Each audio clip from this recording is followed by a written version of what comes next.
In this video, I will be remaking that ghastly Obi-Wan vs Darth Vader fight that's coming out from LEGO that's going to cost $50. Not only do I think I can make it a much better looking set, I also think I can half the size, half the piece count, and make it look like a really nice desk piece.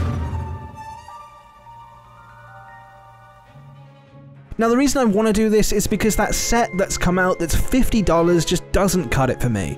And I'll talk more about the set later on in the video, but understandably a lot of criticism has come upon this set because unfortunately the location where this set is based is just not very interesting. I much think this should be in the same style as something like the 18+ dioramas like the Trench Run, Dagobah, or Trash Compactor. So without further ado, let's get planning some stuff.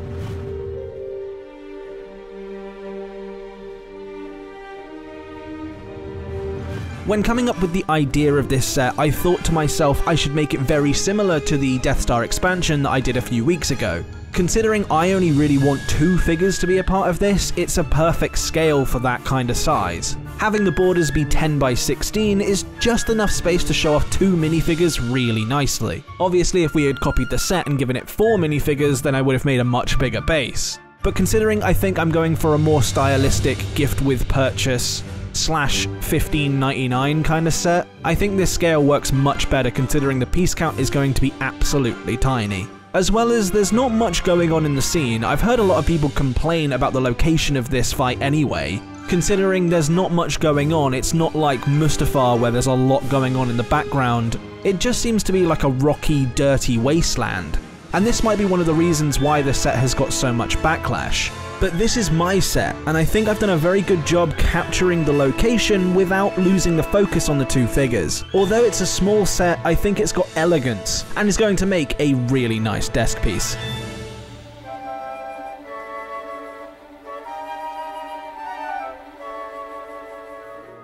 Moving on to the build, I really liked building this. I felt like the black border was a very nice touch, and building up what I believe to be a dark tan floor really did give the build a little bit more colour than that dark grey base plate that we see in the set.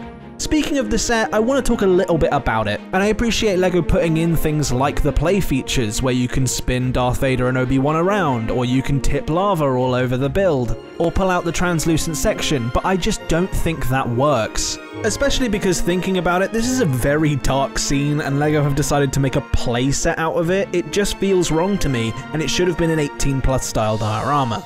It's a very personal scene. Obi-Wan and Darth Vader are fighting for the first time after Vader has got his suit.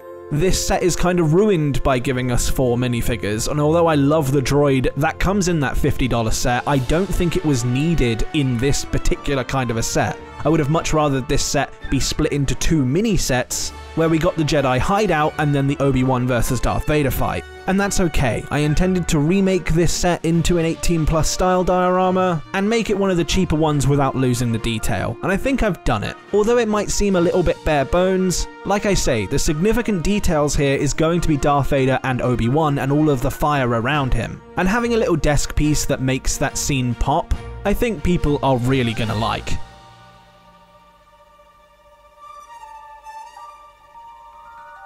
Now as for minifigures, I didn't actually have a Vader figure, so I opted to go with the best one I could find, and that's this one. This one is the one with the arm printing. This one came in Bespin Dual, and as well as the meditation chamber. This Darth Vader is just one of the best considering it has the arm printing. I opted to go with the one with the classic cape rather than the spongy cape just because I think these look better, especially on these kind of figures. And one thing I never really noticed till now is that the new Darth Vader figure is constantly looking up. I mean, it's not really a bother in this situation as I want to lift Obi-Wan in the air, so it'll kind of look good that Darth Vader is looking up, but it's something I never really noticed the old Darth Vader having a problem with, and it still makes me think that maybe the old helmet is superior to this helmet, but then again, Nate's minifigures is making a new Darth Vader helmet which looks phenomenal in my opinion, and if I'm honest, it's the best of both worlds, and LEGO should really take note of this one. Nate, if you're watching this, I've messaged you twice, I want to try and get my hands on one of those helmets. Obi-Wan, on the other hand, we've got a lot more going on, considering that new figure for Obi-Wan isn't actually out yet, which unfortunately means we can't make use of that really nice hairpiece that LEGO have custom molded for these particular sets. But I want to start by using these old man Obi-Wan robes. These were seen in sets a couple of years ago, and then obviously because Ewan McGregor is not grey yet in this show, we have to find a new face print for him. I've decided to go with this one. This one's from the Julon Mustafar or the General Grievous Starfighter Obi-Wan, mainly because his alternative face is just perfect for what I think this is going to be used for. And finally, I've given him this dark orange Han Solo hairpiece because I think this hair fits much better than the hair that we saw in Revenge of the Sith. And this is the Obi-Wan figure. Now, this is obviously the best we can do until those sets come out in August, but I fully intend when those sets come out to buy one of those figures off of Bricklink and replace this figure with that new Obi-Wan figure in the base plate set. Obviously, I'll be giving both of these figures their lightsabers, but I'll save that for another section after the build.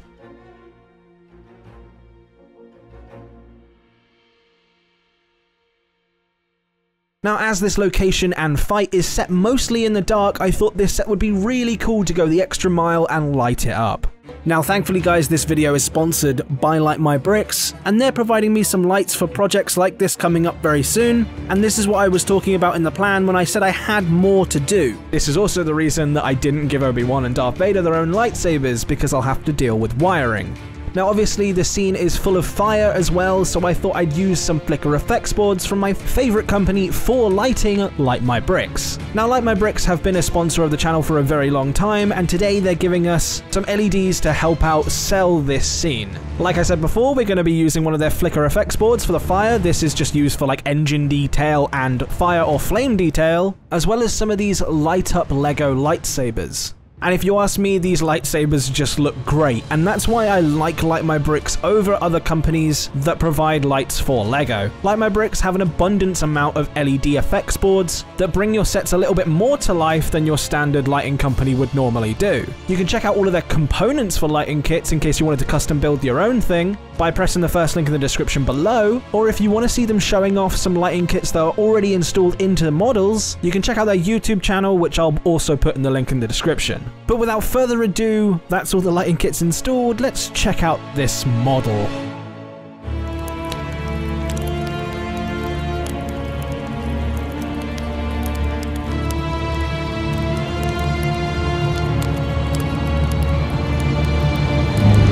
What have you become? I am what you made me.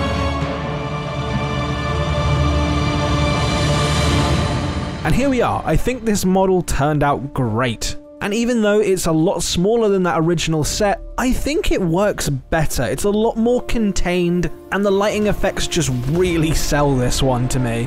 Now obviously I know LEGO don't include lighting kits or anything along those sort of lines, but even turned off, I think this model looks great, and especially if you wanted a new little desk piece that isn't already one of the existing dioramas, I think this is a fantastic option, as if you've got the figures already, it's a really cheap model to build. And hey, if this video does well, maybe I'll put it up on my website, in case you want to build this yourself. But overall, I'm very happy with this. Obi-Wan has been a bit of an ups and downs kind of series.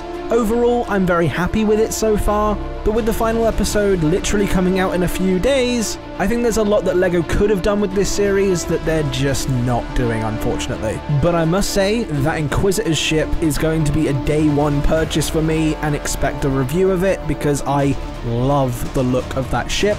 The fact that it's minifig scale and we get some really nice minifigures with it are all big pluses in my book. So although this is a nice small recreation of one of the sets that are coming out for Kenobi, what do you guys think? Did I do well? How would you guys have changed it? Let me know in the comment section below, and if you guys want to see my previous Star Wars diorama type mock thing, you can click the screen now.